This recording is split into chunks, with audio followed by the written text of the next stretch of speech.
गुरुर्विष्णु गुरुरेव महेश्वर गुरुरेव परब्रह्म तस्मै श्री गुरुवे नमः। अखंडमंडलाकारं व्याप्तं येन चराचरं तत्पदं दर्शितं येन तस्मै श्री गुरुवे नमः। मातृवत लालयित्री च पितृवत मार्गदर्शिका नमो अस्तु गुरुसत्तायै श्रद्धा प्रज्ञायुता च। ओम श्री गुरवे नमः। भगवान श्री कृष्ण की वंदना करें, ध्यान करें। ओम वसुदेव सुतं देवं कंसचाणूरमर्दनं देवकी परमानंदं कृष्णं वंदे जगद्गुरुम्। ओम श्री कृष्णाय नमः। गायत्री मंत्र से सद्बुद्धि के लिए हम परमात्मा से प्रार्थना करें कि हमारी बुद्धि को सन्मार्ग की ओर प्रेरित करें। ओम भूर्भुवः स्वः तत्सवितुर्वरेण्यं भर्गो देवस्य धीमहि धियो यो नः प्रचोदयात्। बोली वेद माता गायत्री की जय। स्वस्थ रहें, इसके लिए त्र्यंबक भगवान से प्रार्थना करें कि हम सभी लोग स्वस्थ रहें। ओम त्र्यंबकं यजामहि सुगंधिं पुष्टिवर्धनम् उर्वारुकमिव बन्धनान् मृत्योर्मुक्षीयमामृतात्। ओम श्री त्र्यंबकाय नमः। श्रोता बंधुओं, पिछले दिन हम चर्चा कर रहे थे कि हनुमान जी समुद्र को पार कर रहे हैं। देवताओं ने सोचा कि देखें हनुमान जी के पास कितना बल और कितनी बुद्धि है,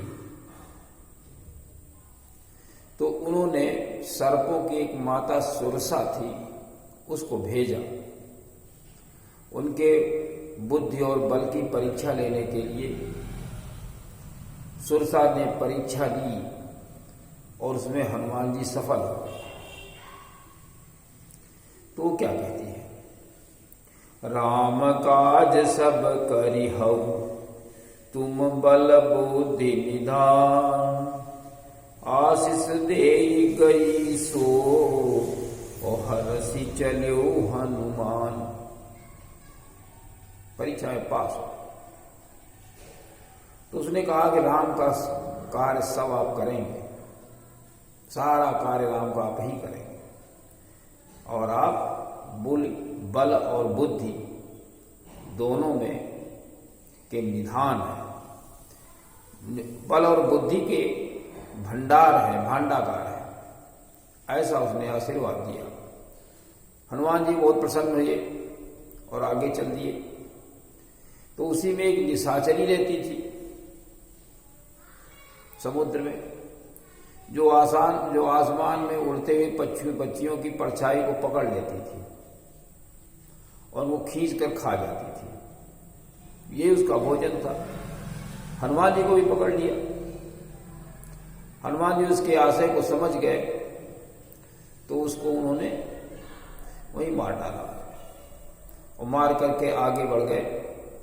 तुलसीदास जी लिखते हैं, ताहि मारी मारुत सुत बीरा और बारिध पार गयो मति धीरा।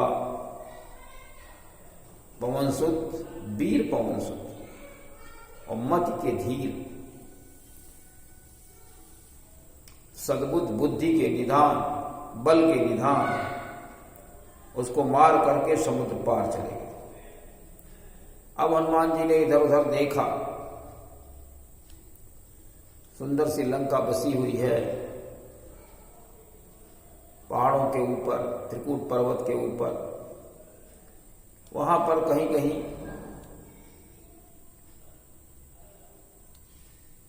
दुष्ट निशाचर लोग भैंसों, मनुष्यों, गाय, गधे और बकरे इनको सबको खा रहे। वहां का दृश्य बड़ा ही सुहावना था, लेकिन वहां निशाचरी वृत्ति के लोग खूब थे जो ये सब कृत्य कर रहे थे। हनुमान जी ने क्या देखा? कहूं महिष मानुष धेनु खर, अज खल निशाचर भक्षई। अति खल, बहुत दुष्ट जो निशाचर थे वो अज खल निशाचर भक्षई। जो निशाचर थे वो भैंसों, मनुष्यों, गधों, गायों, बकरों इनका वो भक्षण कर रहे थे। हनुमान जी सोचा कि लंका में कैसे प्रवेश किया जाए, इतना भरकम शरीर है, लोग जान जाएंगे, रात का समय हो रहा था। तो उन्होंने सोचा कि छोटा स्वरूप बना लिया जाए, मच्छर के समान, फिर प्रवेश किया जाए। तो हनुमान जी ने छोटा स्वरूप मच्छर जैसा बना लिया अपना शरीर। मच्छर नहीं बन गए, मच्छर जैसा शरीर बना लिया। प्रवेश करने लगे तो वहां पर एक पहरेदारी के रूप में रावण ने नियुक्त कर रखा था, जिसकी दृष्टि बड़ी ही सूक्ष्म थी। उसने हनुमान को लंका में घुसते हुए देख लिया। उसने कहा, ठहरो, तुम नहीं जानते हो कि यहां पर पहरा लगा हुआ है, चोरी करके जा रहे हो, और मेरा जो भोजन है वो चोर ही होते हैं। कहने का अर्थ ये है मैं तुम्हें आज खा जाऊंगी। अब मच्छर जैसे थे। हनुमान जी घूम पड़े और उन्होंने एक उसके मुष्टि का प्रहार कर दिया। तो वो जमीन पर लुढ़कने लगी, खून की उल्टियां होने लगी, खून की उल्टी करने लगी और जमीन पर लुढ़कने लगी। तुलसीदास जी ने क्या लिखा? मसक समान रूप कपिधरी, और लंकहीं चलो सुमिरि नर हरि। भगवान को सुमिर करके, मसा का रूप धारण करके, मसा के समान अपने शरीर को छोटा करके वो चल दिए। नाम लंकिनी एक निश्चरी, सो कहा चले सी मोहि निंदरी। उसने कहा, सो कहा चले सी मोहि निंद, हमारा निरादर करके, हमको धोखा करके कैसे तुम घुसे जा रहे हो लंका के अंदर। तो हनुमान जी लौटे और उसको एक मुष्टि का प्रहार किया। मुष्टि का एक महाकपिहनी, और रुधिर बमत धरनी धन मनी, और वो जमीन पर लुढ़कने लगी। खैर वो थोड़ी देर में संभल गई और संभल करके उठी। कहा कि जब ब्रह्मा जी ने रावण को वरदान दिया था तो हमसे ये भी कहा था कि जब किसी बंदर के मारने से तुम विकल होना तो सोचना निशाचरों का सफाया होना, अंत आ गया है।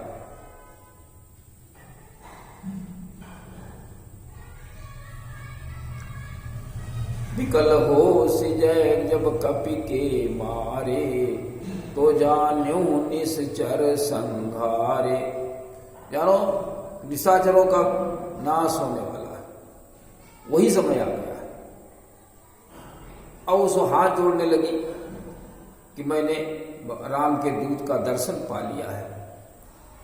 बहुत खुश हो गई। क्या कहती है? तात मोर अति पुण्य बहुता, देखो नयन राम कर दूता। मेरा बहुत बड़ा पुण्य है कि मैं आज भगवान राम के दूत को देख रही हूं। ये मेरा पुण्य है, सौभाग्य है। और वहीं पर वो एक सिखावन देती है, सीख देती है कि तात स्वर्ग अपवर्ग सुख धरिय तुलायक यंग तूलन ताहि सकल मिली जो सुख लो सत्संग। अगर स्वर्ग और अपवर्ग, स्वर्ग और मोक्ष के सुखों को, जो स्वर्ग में सुख मिलता है, जो मोक्ष में सुख मिलता है, उनको एक तुला के तराजू के एक पड़ले पर रख दिया जाए और सत्संग, एक क्षण का सत्संग अगर एक पड़ने पर रख दिया जाए तो सत्संग का पड़ना भारी हो जाएगा। तूलन ताहि सकल मिली जो सुख लो सत्संग। एक क्षण के लिए जो सत्संग होता है, ये सारे सुख मिल करके उसकी बराबरी नहीं कर सकते। तूलन ताहि सकल मिली, तौल नहीं सकते हैं, उसकी बराबरी नहीं कर सकते हैं। सत्संग का पड़ला हमेशा भारी है। अब यहां सोचिए, एक क्षण के लिए हनुमान जी से मुलाकात हुई और उसमें उन्होंने मुष्टिका प्रहार कर दी, तो क्या सत्संग हो गया? इसमें सत्संग की बात कौन सी हो गई? हनुमान जी ने कोई प्रवचन तो किया नहीं, तो सत्संग क्या हो गया? इससे यही बात समझ में आती है कि सत्संग का अर्थ ये है कि अपने स्वामी के प्रति समर्पण, अपने सद्गुरु के प्रति समर्पण, परमात्मा के प्रति समर्पण, परिवार के प्रति समर्पण। सत्संग का अर्थ ये है कि सत्संग वही है जो हमें समर्पण का भाव पैदा करता है।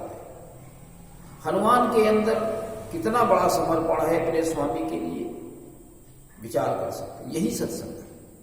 अगर हम सत्संग करते हैं और हमारे अंदर समर्पण का भाव नहीं आता है, परमात्मा के कार्य के लिए समर्पण नहीं आता है, तो वो सत्संग नहीं। यहां पर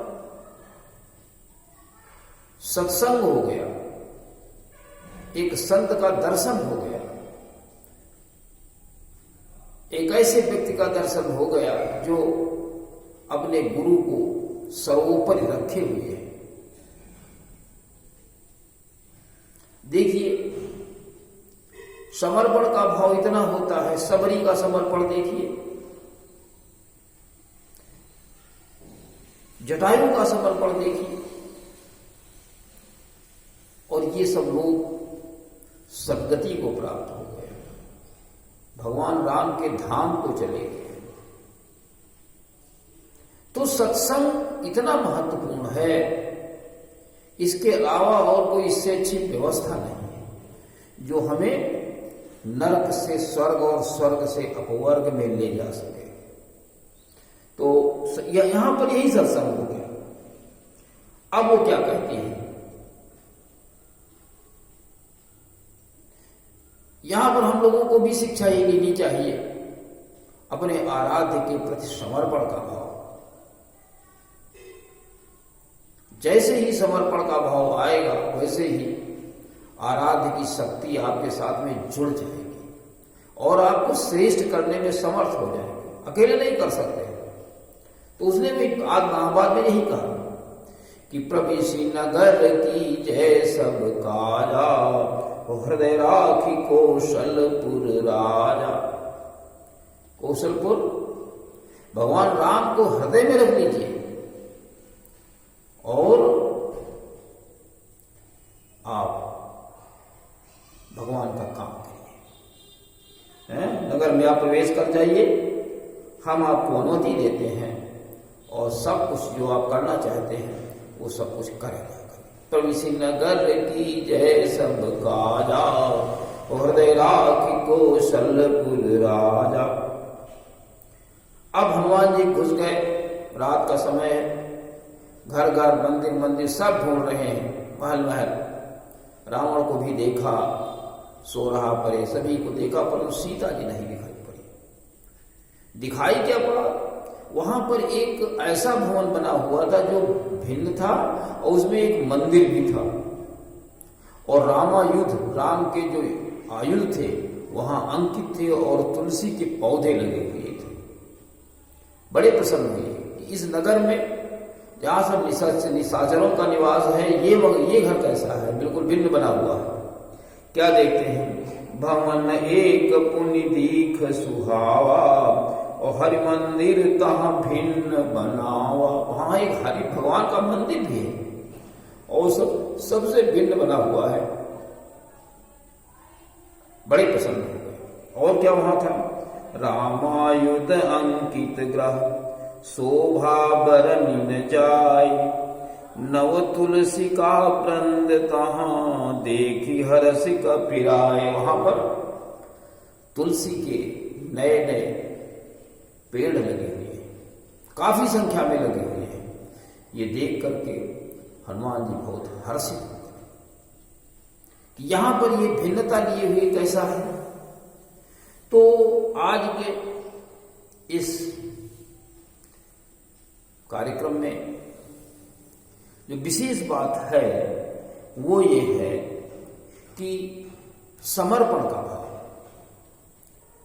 हनुमान जी के पास समर्पण था, सुरसा ने भी आशीर्वाद दिया।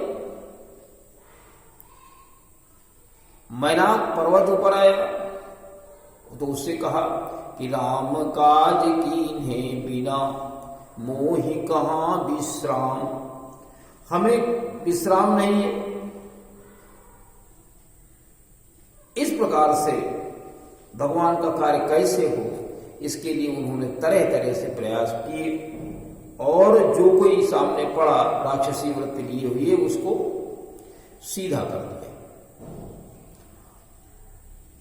इसमें और सबसे खास बात यह है कि मनुष्य के अंदर जो समर्पण अगर नहीं आता है, समर्पण होना चाहिए कार्य के लिए, ईश्वर के लिए, धर्म के लिए, गुरु के कार्य के लिए। अगर समर्पण नहीं आता है, इसका मतलब कि हम पूरे मन से भगवान का अपने काम नहीं कर रहे हैं। हमारे अंदर एक प्रकार से टीस होनी चाहिए। हमारे अंदर एक प्रकार से हमेशा भगवान के कार्य के लिए चिंता होनी चाहिए। यही ये पुस्तक सिखाती है। रामचरित चिंतामणि चारु और संत सुमति तीय सुभग सिंगारू। सज्जन लोगों को के लिए सुमति मिलती है और स्त्री के लिए शुभ श्रृंगार मिलता है। और जगमंगल गुण ग्राम राम के दानि मुकुति धन धर्म धाम के, दानि मुकुति धन धर्म धाम के। तो ये सब कुछ हमें प्राप्त हो सकता है, परंतु हमें भगवान के कार्य के लिए, गुरु के प्रति, उनके कार्य के प्रति एक चिंता होनी चाहिए। अगर चिंता नहीं है भगवान के कार्य के लिए तो फिर हमारी उपलब्धियां भी कमजोर पड़ जाएंगी, श्रेष्ठ नहीं बन पाएंगी। धर्मो रक्षित रक्षिता, धर्म के लिए समर्पण होना चाहिए। धर्म का अर्थ ये है कि भगवान के कार्य के लिए हमें हमारे पास समर्पण होना चाहिए। तो वो थोड़ी देर के लिए उसका संपर्क हुआ और वो कहती है सत्संग हो गया। तो आज के इस कार्यक्रम में हमको यही सीख लेनी चाहिए कि हम अपने घरों में तुलसी का लगाएं, एक छोटी सी अलमारी में भगवान को स्थापित करें, स्थापित करके उनके पास थोड़ी देर बैठें और उनके गुणों का ध्यान करें, उसको जीवन में उतारें, भगवान के गुणों को सुनें और सत्संग में नियमित आएं, तो निश्चित रूप से आपको लाभ प्राप्त होगा। इसी के साथ में आज के कार्यक्रम का समापन करते हैं। ओम शांति।